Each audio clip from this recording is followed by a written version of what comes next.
Welcome to the Infosec Career Video Series. This set of short videos will provide a brief look into cybersecurity careers and the experience needed to enter them. Today, I'll be speaking with Infosec Skills author Mike Myers about the role of security engineers. So let's get into it. Welcome, Mike. Hey, how's it going, Chris? Thank you for joining me today. So, Mike, let's start with the basics. What is a security engineer, and what does a security engineer do? What are the day-to-day tasks that people do? Security engineer is a funny term, Chris, because it's more of a term that you see in a more mature organization. Okay. You tend not to see them in smaller organizations. So with change management, the security engineer is going to be the person going, what are the security issues with our upgrade to this new operating system? The security engineer is going to be the one. He's not going to be doing the penetration testing normally, but he's going to be administering it. He's going to be refereeing it. He's going to be, dissecting the results of that stuff, setting the parameters of what it's for and things like that. There you go. He's going to be the one who's going to be looking at your internal network and probably working with other security people. But the security engineer is going to define, okay, we're going to hire an intrusion prevention service to come in, and they're going to, start putting agents in our network and that type of stuff. Where do they go and why? What type of interfacing? What are we looking for? This is always the biggest question you get in security. What are we looking for to know badness is happening? Yes. And, like so many things in security, we know what the right answer to that question was 5 years ago. It's not so sure we know what the right answer is today. So they're going to be doing a lot of that stuff. I'm trying to think what other things. A security engineer would probably be working in terms of physical security. Yes. We need to put a guard here, and we need exterior cameras. And so they will, as a security engineer, will look outside of the pure IT and go into the perimeter as well. And then the last big thing that a security engineer is probably going to need to do is that if they're a security engineer for a particular company, if that company is writing code or building big databases, they have to have code security skills. They have to have database security skills. Now, these are things that tend to get learned based on demand, based on the company you're working for. It's not at all uncommon, Chris, to see somebody who's been a screwdriver tech and has started to move up, and they're like, we need somebody, security help. And in-house, they can go in and start developing some skills there that make them attractive. Okay, so that's a really good distinction, especially when you think of someone who's like a security analyst who's just passively reading log files or just passively interpreting data. But you're at the engineer level, you're sort of deciding, what all this means and how it all sort of ties together for your larger company. They can also, the security engineer can often be a level 2 person for incident response. Yes. The analysts always take the grunge, right? Yeah. But that security engineer in a good company, in my opinion, would hire internally and pull one of those people up. Great. Oh, well, that's perfect. So the next question, how does one become a security engineer? It's obviously not an entry-level position, but like what kind of experience type things do you need to sort of move into that comfortably? And also, what are some things you should be doing either on your job or outside of your job to show people, put me in, I'm ready to hit the next level here? Well, I mean, certainly, a good, robust series of security certifications are always good. Chris, I tell everybody, the number one thing you can do to make sure you have a good job in IT is to have a bachelor's degree. Okay. So I'm always a big push on the bachelor's degree. If you can't do a bachelor's degree, get a AA, get a good associate's degree, go to a good tech school. Yep. So those are important core pieces. But even telling you that, Chris, demand is so ridiculously high right now for security people at any level that people who are classically possibly underqualified are being let in the door for jobs that traditionally they'd be blocked from. As long as there is an understanding that that person's going to come up to speed very quickly. So you mentioned that you think a bachelor's degree is important. Is there a particular area of study that you recommend? And what are the certs? It would be nice if you went with some kind of STEM degree, but yeah.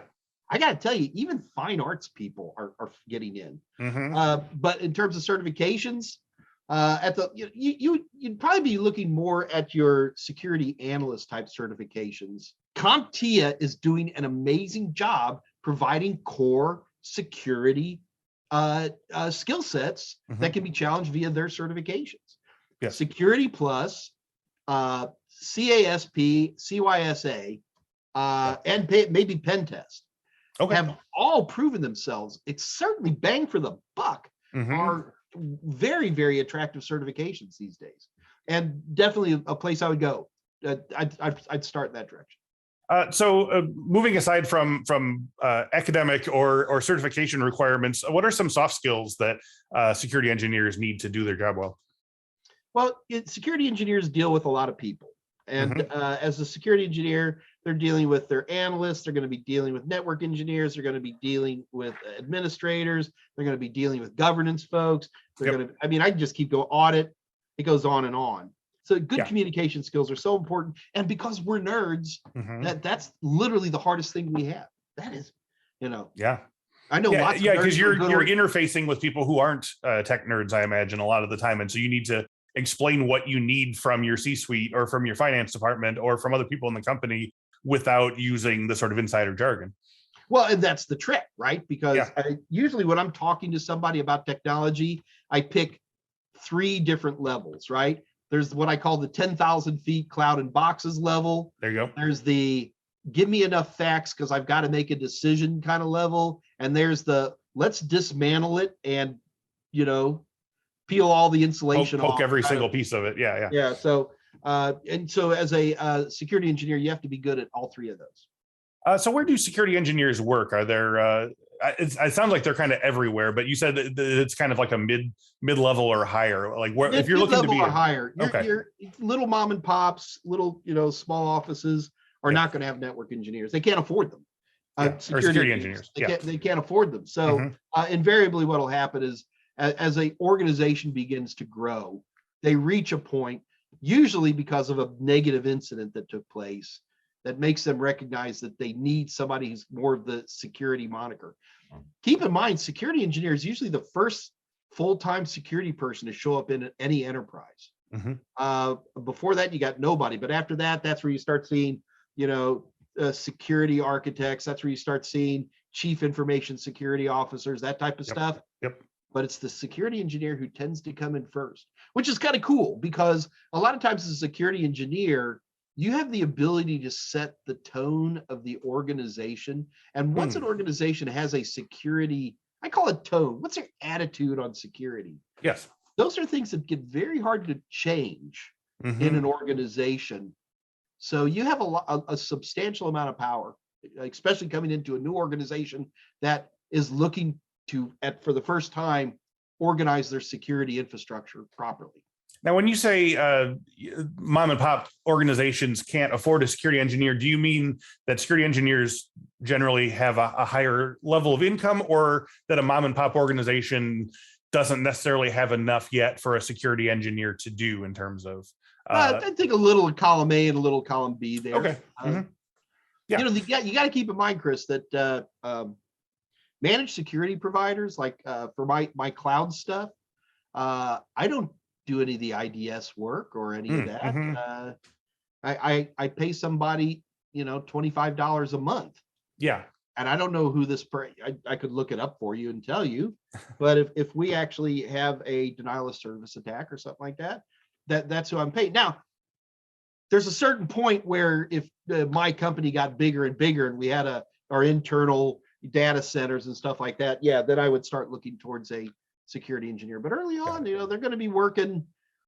There's a lot of security engineers who work in the cloud, man. Yeah. I tell you, if you were selling yourself as a security engineer, one of the top people who's going to try to hire you is Amazon.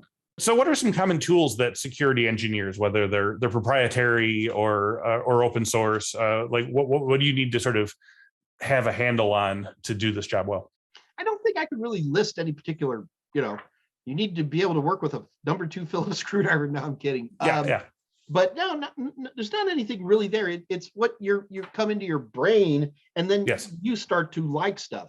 as a security engineer, you tend to affect other people's choices and things. So SIEM type tools, one person's going to like this tool, another person, but because you're the network engineer, the security engineer, you're the one who helps to define, which tools are going to be used. So just to sort of tease that out, it sounds like you need to know a little bit about what all the tools do without necessarily needing to be a master of any of them. Like you need to know when to use to have someone else do something that requires, like you say. But equally, you may not be the master of it, but either you have a master of that tool in-house, or you can bring yourself up to speed very quickly. Very quickly. You are fearless to attack that tool. What gets people in trouble with security engineer jobs is they get caught on technologies they weren't ready for. So it's not really the tool I'm worried about. What I'm worried about is one that got me not that long ago is I was trying to set up a mail server. Okay. But I was using this, the DNS was secure DNS. And I was like, how hard could this be? Ooh. It's hard, Chris. Yeah. I mean, I'm writing TXT, DKIM listings into, oh my God, forward lookup zones. I'm literally starting to sweat. I'm having heart palpitations. But, no one else was there to handle these security issues. And you got it in the end.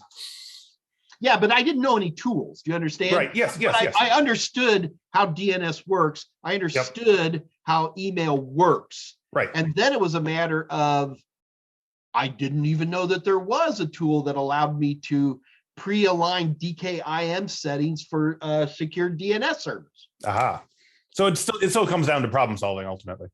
Yeah, so I'm going to say it's your cerebellum. That's good. That's your open source tool right there. Yeah. That's good. It's constantly being updated. So, can you move into other roles from security engineer? I know a lot of people get worried about making the wrong decision in their career, and then they get locked into a role. But where do you, if you find you aren't into security engineer or the track that's taking you up to architect, what are some other directions that you could pivot into from a security architect job? There's a lot. You can always become a teacher and a writer. There you go. It worked for me. Yes. No, there almost anything in security that's security related, you can fork into. Yes. From security engineer, that's probably the big thing you would be going for. I think it's because it's such a hub role too, right? Yeah, I don't think too many people would find themselves in a security engineer job discovering they don't like it. They'd probably be at a security analyst job or something, right? But it can happen. But honestly, probably the place to go would be going more towards management, where you want to be a little less hands-on, and you would definitely be a ringer for chief information security officer. All right. So as we wrap up today, for our listeners who are ready to get started with their job journey, what are some things they could do right now after they turn this video off that'll move them toward the goal of becoming a professional security engineer? Okay, well, assuming that they're very entry level in terms of where they're at, getting, it's all about the education right now, kids, and looking towards some of these entry level CompTIA entry level security certifications would definitely be the good way to go. Nice. Not being afraid to grab that first analyst job.